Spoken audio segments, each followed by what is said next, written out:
Hello again, and welcome to the InScope podcast. My name is John Scott, and I'll be your host today. I'm the co-founder over at ScopeStack, where we automate all your IT services needs. And really what we want to do with this InScope podcast is to just bring some clarity and some definition around the IT service community, the specifically pre-sales and just really all the functions and roles in that. And so I couldn't think of a better person, mainly because I used to work for him, and so he makes me bring him on the podcast. But no, I couldn't think of a better person who's been there, done that than Stephen Madick. And so, Stephen, thank you again for joining us on the InScope podcast, sir. Thank you, John. I appreciate it. It's great to be back. I'm feeling like a little bit of a Gilligan's Island. We went on a 3-hour tour, and here we are years later. I mean, I feel like I've hit my quota, though, of how many podcasts I was required to have you on after the fact. But no, I mean, I'd keep having you on podcasts if you'll let me. So, the one thing I want to pick your brain on today, and again, the largest part of this was prompted by, I know you're launching some training for SEs with Dave Elsner and team. And so I really wanted to pick your brain on some of the topics there, not necessarily for the training, but just really like the stuff that you're covering there, I think is really relevant to our community and specifically, InScope listeners and ScopeStack subscribers and so on. So really just to kind of set it up, right? Like I want to talk about what it's like to enable your SE team. So sales engineers, what we're talking about when we say SE, it's solution architect, pre-sales engineer, you can call them a bunch of different things. I think I had all those titles at one point, but all mean the same thing at the end of the day, right? And so it's very specific content, I'd say, and even so specific in that I've seen a lot of pre-sales communities built, but it's really like the overarching idea of pre-sales. What I like about focus in general is, pre-sales and IT services community, right? Because that's what you and I have lived. And I think there's a lot of relevant information training that can happen there. So maybe you could just give like a quick high level, and I want to dive deep into some of these topics about what you're doing and kind of the intent around the training. Yeah, no, I appreciate it. And it's, like I said, great to be back on. As I've been going through this evolution of really sort of laying out what we're calling the ultimate training, the ultimate SE training course. We've gone through a number of iterations and understanding. And I think if, John, as you mentioned, you did work for me, and I like to say we worked for each other. Yeah. But, on that journey myself, as I kind of moved from having been part of a startup where I was the SE who was doing all the designs and going out and having the conversations with the customers, to then later building a team and building, a team that then incorporated and brought on new products, and then went to run the North American market for, NTT and Dimension Data. And then, most recently at Presales, where I ran all of engineering for the West. There's a lot of things that one picks up during those types of sort of educational experiences that we call work. And, I think the fundamental and sort of the umbrella portion of this is that we get lost sometimes in what can be the role, or what is the role of, and the pre-sales relationship, the pre-sales resource. Really, it's a person. Sure. Right. And so that's really important, I think, in terms of understanding the definition of what that individual is and what the role and responsibilities are for an organization. And so in that IT umbrella that you were talking about, it can be different than many other organizations that are out there that aren't in our space. But for our space, that solution architect, systems engineer, principal engineer, whatever label that they might have, there's some fundamental things that are applicable across all of those roles and job titles. And they start off with, how much of the sales is in sales engineering. And so I know oftentimes, we'll find an engineer who's like, I don't want to be called sales. Gosh, don't label me as sales. Well, you have sales in your title. So it's not changing. How do we deal with it? Yeah. Yeah. So, I mean, you experience this, right? In terms of having had a background in, lots of guys and gals, they start out in that post sales world, and then they're expected to suddenly become these pre-sales experts. Yeah. What was your, so that transition, right? That's a hard transition. You tell me how you felt about that.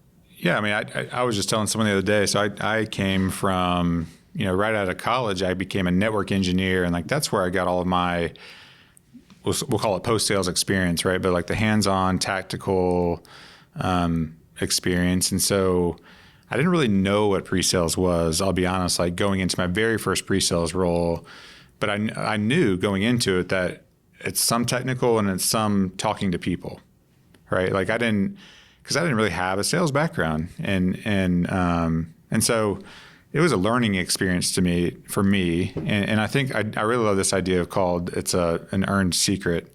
So the concept being you've been there, you've lived it, and now you've earned like the right to have access to information that you can then go tell other people, and like that's something that we collectively share at this point because we lived it, and like that's why I love the idea of having like very specific training to this community in that role. You're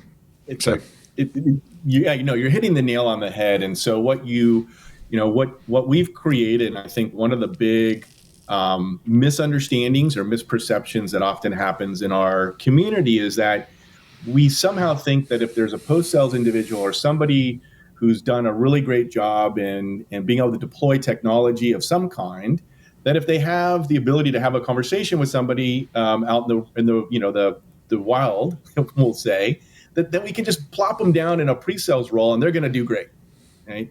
Yeah. And that's not generally the way it goes. Yeah, you could, right? Like sometimes it works, but you're right. I mean, sometimes it doesn't, because there's definitely some art to the conversation, the sales type conversations. Right. And like, there's also, okay, so we'll kind of dive deep into, maybe we'll come back there, but like there's some art to it, right? And so it takes some experience to really start kind of fine tuning the way you interact with clients and partners and so on and so forth. And so that's a great observation and a great tell for everybody who's listening right now, because there's a couple things there. One is the art of the experience. And, just use your own experience, right? You got moved from post-sales into pre-sales. And if someone had been able to say to you or sit you down and say, hey, John, here's the experience you're going to have. Here's the fundamental understanding of what sales is all about.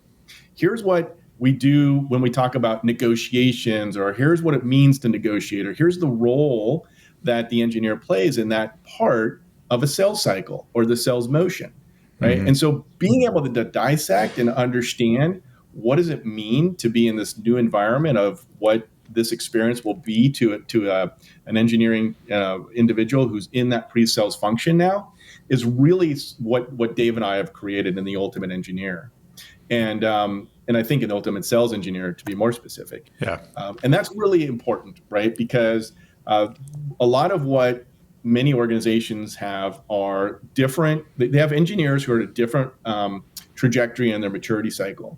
You have those who are new in their career, who maybe came out of being that post-sales individual. Some who maybe never actually did any post-sales or anything and just entered into that pre-sales world, kind of fresh.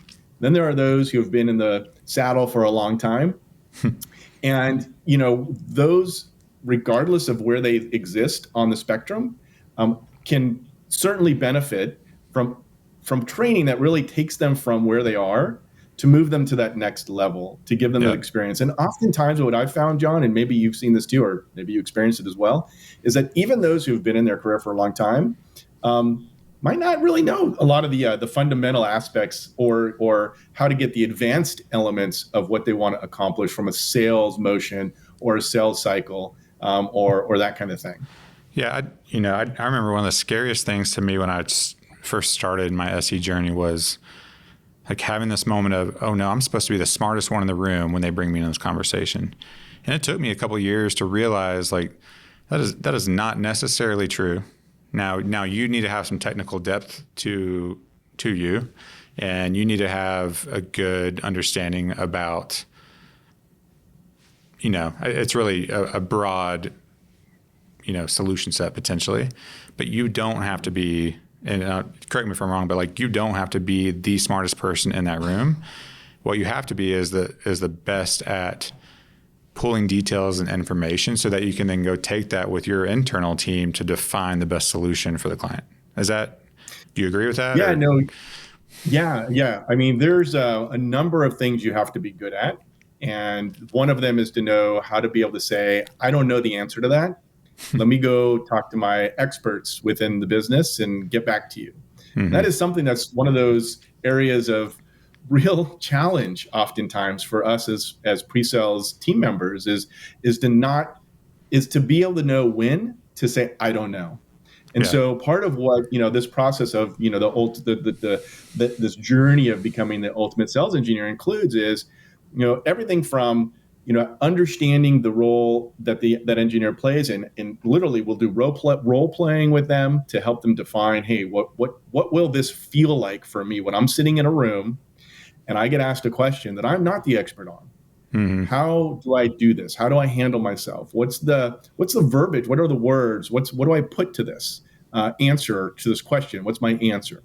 And so, there's a whole set of we'll call them soft skills, but it's really that interaction, not only externally with the customer, but internally with your partners in sales that is really important on how you navigate as that sales engineer or as that pre-sales engineering resource to help move that, move your career along, to move your customers' needs along.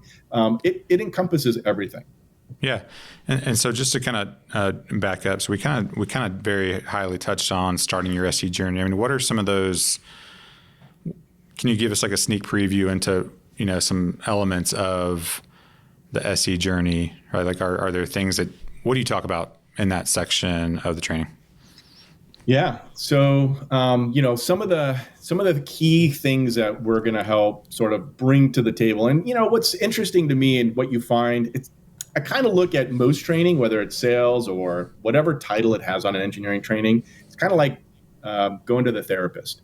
We all go to the therapist. Well, maybe we all should go to the therapist. We sit down and, we find that what we're hearing isn't anything new to us. We've heard it before, but it helps us package and put together and reflect upon, what do we want and how do we want to go about doing that in our lives? And it's similar to that insofar as that, we put things in front of the pre-sales team members that many of them will have heard these things before. Some won't. There'll be some new aha moments that we'll share with them. But a lot of it is really getting them to go through the repetition and to really have the opportunity outside of that pressure cooker customer interfacing moment where they get to practice, right? And what we often see is that, how long does it take to create a good habit? It's better than 21 days oftentimes. And if we don't do something on a regular, consistent basis to practice how we go about doing it, we lose that skill set. So then when we find ourselves in that moment where we're in front of a client and we need to be able to say, I don't know the answer to that and feel comfortable about it. If we haven't been practicing that, then we find ourselves in a position where we're not comfortable and it's not good for us. So we'll take them through, in this training, we do role playing. We help them with time management. What does it mean to have client segmentation? What's the role of an engineer when it comes to, an MBR or QBR? We'll help with competitive analysis overview. Why is that important? How do they go about getting it? Prepping for a client visit. How to be able to interact with your sales team when the sales team says, hi, Mr. Customer, I'm here to introduce John, who's my engineer. John, take it away. Right. And you're like, what? I thought we were going to lunch. Yeah, exactly. So, we want to kind of go through the fundamental, a lot of block and tackling, where it's, everything that I've mentioned. And then you've got lead qualification. Okay, what does it mean? And what's my role as an engineer when I get asked by my sales manager, the sales manager of the sales account manager that I'm working with, who says, well, what do you think, John, about this opportunity? And I'm like, ooh. What I think that's a really good point, though, right? Because the relationship building aspect of the SE with it may not be the business owner. It may not be the decision maker, but it's an influencer for sure at, your end customer. That's one of those relationship pieces that, again, like early on, I didn't really have any training. And so I'm just kind of making it up as I go. I'm like, oh, well, I'm supposed to be kind of this and, this to everyone. But really where I had the most impact on projects were let the account manager own that relationship and let me really understand what's going on, on the front lines with this engineering team, because they'll tell you stuff that they probably shouldn't tell you. But again, like you build a relationship there, right? And that's the thing that lasts beyond any engagement, which is what you want. Right. No, it's true. And coupled with that, is a lot of what we're doing in this, and why we call it the ultimate sales engineering training, is because a lot of training that engineers get, very technical, or they'll call it sales engineering training, but it's technical with like, hey, how to be the technical expert. Yeah. But what we're actually implementing is we take whatever that organization's go-to-market sales methodology is, and we integrate that sales methodology with the way that we train and educate these engineers. So rather than the engineers learning something in isolation or learning how I'm supposed to be a sales engineer and get the technical close or whatever the case would be, we're now aligning the way that your sales organization goes to market with the way the engineers are then partnered with those sales folks to ensure that they have the same vernacular, the same vocabulary, they understand the motion, they know what's expected from them when they're either in NetSuite or in Salesforce or whatever other CRM, ERP system they might find themselves in. What does it mean to be at that stage? We talk about the tool sets that the sales folks will use and how the engineers interoperate with that. So one easy example of this might be there's a moment, or there's a process that the team goes through in order to ensure where they are within their stance with the customer. Are they the A option or are they column fodder? And there's a process we help educate and train on that allows for the sales engineer to get bought into, is all of my time, energy, and effort of purpose, or am I just getting used for column fodder? And our resources are time. As an engineer, that's our resource. And so knowing early on at various stages of the process, if we're A or B or column fodder, is really helpful for not only the entire team, but us as engineers to be able to say, I'm going to go put more time, energy, and effort in this deal because I know I'm sitting at the A1 and I want to go win this deal. Yeah. And I've been there, right? And again, kind of lack of training, formalized training, and really having just lived this stuff myself. Like you have to kind of internally qualify the opportunities that sales are bringing to you, because potentially you're supporting, let's just say 2 reps. One says, hey, I need you on a meeting here on the 10th. And then another one says, I need you on a meeting on the 10th. You have to make a decision. So it's either the one you like the best, the one that will bribe you, but it's that internal qualification piece, and I didn't figure that out until later, right? Because you're right, that's all I have is time, and so if my sales management, pre-sales management wants me to be in front of more clients, well, there are other things that I'll have to optimize, make more efficient, or just not do. And so you're right. That's a great call out. I forgot about that. I mean, and this is why, scope stack as an example is really an important part of the overall efforts of an organization, is because the more time I can be in front of my client, the more time that I can spend interacting with my sales team, more time that I can help with our QBRs or MBRs, where we're helping paint strategy and interact with the client, and less time I have to think about, well, how many hours is it to do this task, right? The more valuable I become, and quite frankly, the more my organization should be able to pay me, because I should have a higher close ratio, right? And so this is really important. This whole process of understanding, how my time can be best utilized.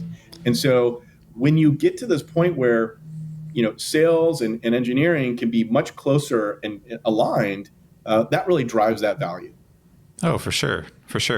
And again, it's a productivity play. And so, we built Scope Stack because we were tired of spending all this time trying to reinvent the wheel every single time and all this stuff, but there are other tools out that for other areas of the business, but there just never seemed to be anything that optimized that pre-sales motion.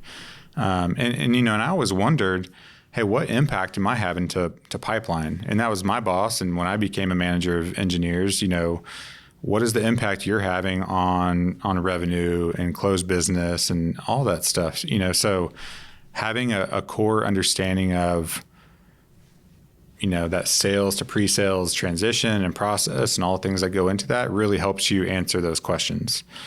All right. So kind of, started with the SE journey, really into dissecting the sales cycle. That next area is, working with clients.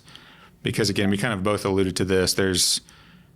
It's not really a science, right? I think there are things that you can train on and you can help people practice, but until you practice and until you go out in game time situation and you work through some of this stuff, it's something that not everyone has a great capability to do, So yeah, I'm interested in your feedback on that one because that's always been difficult.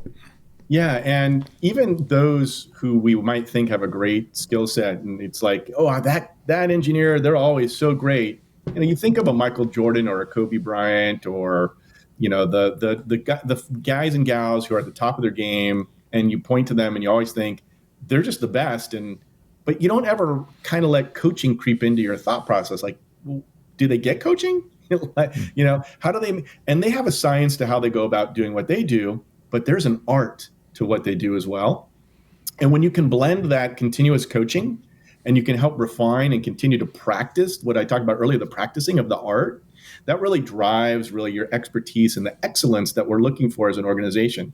Oftentimes we call these individuals franchise players because they're the individual maybe or the couple of individuals that you might begin to build an organization around because they have that expertise in order to enable even more than just themselves, just because they're making sure, like as in a Michael Jordan instance, he's passing the ball on a regular basis to give everybody else the chance because it makes him better. So in this, interacting with clients component, the module that we train to and we educate on, it's going to be things like public speaking. It's a really big part of what we do, even though we don't think about it. And honestly, the use of that, sort of muscle memory doesn't happen very regularly, even as an SE, because we're not every day in front of a client where we're doing a whiteboarding section. But we still, when we get in front of a client on those days where we're doing a whiteboarding session, we better be ready to whip out our public speaking, cap and nail it. Yeah. Right. And it's, I have so many things in my head about that. But what I'm picking up on with all this is these are not just skills that you learn and you only keep if you're an SE. Or this stuff could apply across the board to a number of different people. So if you're really good at public speaking, say one day you want to move into SE leadership, or you're doing an internal team kickoff and you're trying to build a vision for the team, those things come in handy. If you then want to make the transition to sales from a pre-sales engineer, those are some of the best sales executives I've ever seen, are the ones that started technical and make that transition. And so this is all stuff that will benefit you throughout your career. You know what I mean? Yep. No, 100%. In fact, part of where we're going with this, what we've been doing, as we've had so many inquirers over the last several months, that we've got individuals who are asking, hey, I'm not in this field today, but if I took your training, could it help me get into the field? And the answer is yes. We actually have a program now that is helping VARs, OEMs and the such out there that if they work with us, we can produce for them a number of pre-qualified SEs who had maybe never been in the industry. Maybe they were in TAC before, maybe they were a NOC engineer, and we're educating them and cultivating them and creating for all the organizations out there that need it, expert SEs who, by the way, when you've done this, you create there's always been this concept of a AAA team. How do I create my AAA team? I can't, as an organization, have all these folks sitting there as a AAA team. I need them to be really great at what they do. I can't spend the 6 months or a year investing in them to really get them just to the place where I can now, have them out in front of a customer to generate that income, that investment return that I need. Well, we can actually, through this program, do that for them, right? We actually take on the risk. We build these individuals out with the skills that are needed, and we customize it for that individual organization so that when that individual steps foot into the organization's office on day one, they've got all the skill sets they need in order to go in front of a client, knowing all the vocabulary, vernacular, sales motion, all that of that given organization, and they're ready to go. And at a AAA team, what it does also is it creates loyalty of that individual because you've changed their life, right? You're moving into something they never had. Yeah, I mean, I was just thinking as you were talking about that, such an advocate for this role with an IT services organization, and it's a great role. One of the highest paid roles in most of these organizations. It's something that you can build a very comfortable life and career off of without a whole lot of change, meaning you don't have to move into management to start making money. You could make money, right, as an individual contributor and really impact and have some really cool experiences with, traveling and seeing clients. And, someone told me one time it's one of the best jobs in the world because you get to spend other people's money, right? You can build data centers and, connected geographic region. There's so much cool stuff you can do. But and it's not until you have the foundation. You could learn it the hard way like I did. I wouldn't recommend it. But if you can have a really solid foundation and how you build that, I think that it sets you up for growth and success for sure. And you've probably seen this, maybe you've experienced with others, peers of yours, you've heard it from, which is, whether they're in TAC and NOC, they're in IT, just support, or they're in a post-sales deployment role or some role that's not pre-sales. And they've tried to get into pre-sales and they've been told by their employer or potential employer, you just don't have the skill set. You just don't have enough, knowledge. You just don't have fill in the blank. But they feel like they could or do, or they're willing to put in the time, energy, and effort, but no one's willing to give them the opportunity to do it. This is a great opportunity for them to jump into the ultimate sales engineer, take the course, become that expert. They've invested in themselves. And guess what? Then they get to go out and say, whether it's to their current employer or somebody new, I'm ready to go. And I've educated myself. And I don't necessarily have to wait for this company over here who didn't really feel like I could step up. Yeah. I'm going to go over here and go make that, to your point, right? That higher salary that, I've been wanting. Yeah. What is the hire the attitude, teach the skill, right? So you can hire the attitude, and having hired some sales engineers, that attitude piece, and there's something that you look for that, sets them apart. They're not just vanilla. There's something unique about them. I remember we're interviewing a guy, and he had a Batman costume thing behind a real life one, and you just ask yourself, you're like, what is this? And he starts explaining it, and the way he explains just Batman, and then you ask him about, okay, explain some technology, and it's that same kind of passion, and there's some really unique people out there, and if they have the attitude, they can learn some of these skills from the foundational piece. It's a win-win for everyone. So, well, absolutely. All right, Madick. So you've given us kind of a sneak peek, but maybe you could give us, one or two tactical things that would, an SE could do today, or a VAR MSP could do today to really kind of set them up for success. Yeah. But so besides reaching out to us to get the class ready to go, I'll get you that plug in here in a second. Besides that, there's a couple really easy things that I would suggest. First one is I would go to as a pre-sales team or individual, or maybe as the pre-sales manager, depending on how large your team is, I would go to your counterpart peer in the sales organization. And I'd ask two things.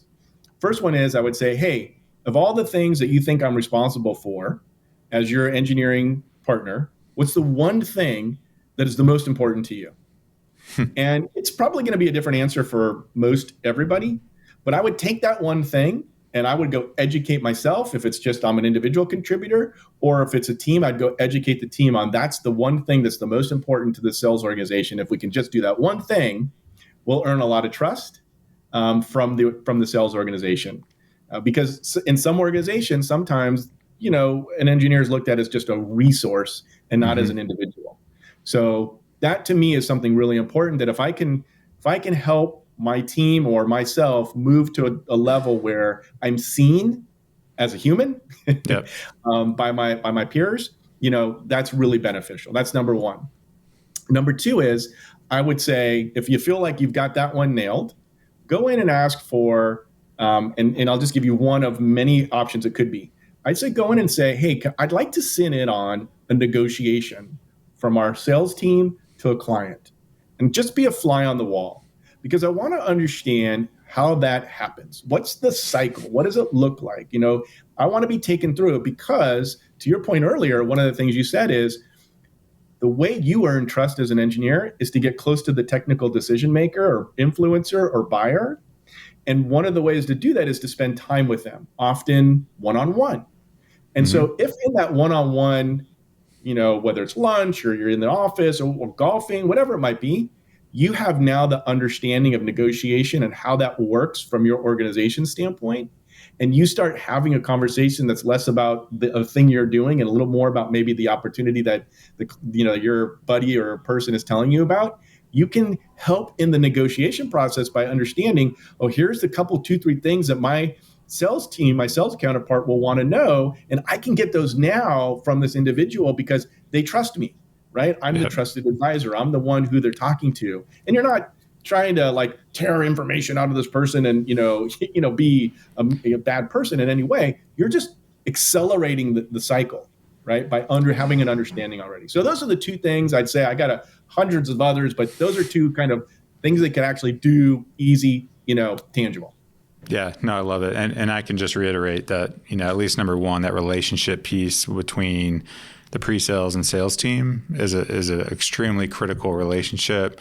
There's another one, in my opinion, that is equally important, which is pre-sales and post-sales. So that engineering team that's on the other side deploying that work, if you have a great relationship with your account team and the delivery team, manager, whatever it is, that's a recipe for success. And you get to be the glue as a pre-sales engineer between all that. So it's a unique opportunity for sure. Well, huge point. Yeah. Huge point. Yeah. Let me just real quick on that point, because even though we're not talking about it, John, in respect to post-sales, I think your point is so valid. The face-to-face, first of all, is really important. Getting to see who these individuals are. And from a pre-sales standpoint, when your post-sales project managers and others who are on the operational side can see you and know that you don't have any malice in when you do a design or the hours you associate to something, you're actually trying to do the best that you can. And then all of you come to a common understanding that you're all doing the best that you can, and nobody's trying to do anything wrong or mischievous to one another. So to your point, it's great to go have those conversations and have that reach out and develop a practice where you engage with those individuals as regularly as you can. It's awesome. Well, thank you for sharing some knowledge around just, educating and really getting to the ultimate SE for some of these VARs and MSPs. If people are interested in finding out more about you and what you're doing with some of this training, what's the best place to go look for this information and get in touch? Yeah, we've got a couple of different locations. You can certainly go onto LinkedIn and just look me up. That's one option. If you'd like to shoot me an email at Stephen at thetechsalescoach.com. That's another area. Yep. And then if you go just look at our website, the Tech Sales Coach, that's another place you can find some great information. And we've got a lot of ways that we can support, whether that's live. We do live training as well. We come on site and do all the actual real live interaction, which is something I think got lost over the last couple of years. So we're super excited to be out and able to get in front of our clients and all the engineers that are out there that I think we could really help and really support. Yeah. Well, awesome, Matt. I know you can. And so I wish you all nothing but the best. And having been there, having seen both you and Dave, practice this stuff is kind of a unique perspective too, because it's not just things that you put out there on paper. It's stuff that I've seen you actually implement. And so highly recommend just checking this out. But for those of you listening, if you're interested in finding out more about the podcast, you can go to scopestack.io/podcast. Stephen has some other episodes there with a bunch of other nuggets of wisdom, of course. And if you're interested in finding out more about ScopeStack, you can go to scopestack.io and find out more. We have a free account out there that you can go sign up for and start to experience the value of a platform built for the pre-sales function with an IT services organization. So again, Madick, thank you for joining us, sir. And for those of you listening, thank you for checking us out. Please subscribe when you can to the podcast, and we'll see you out there.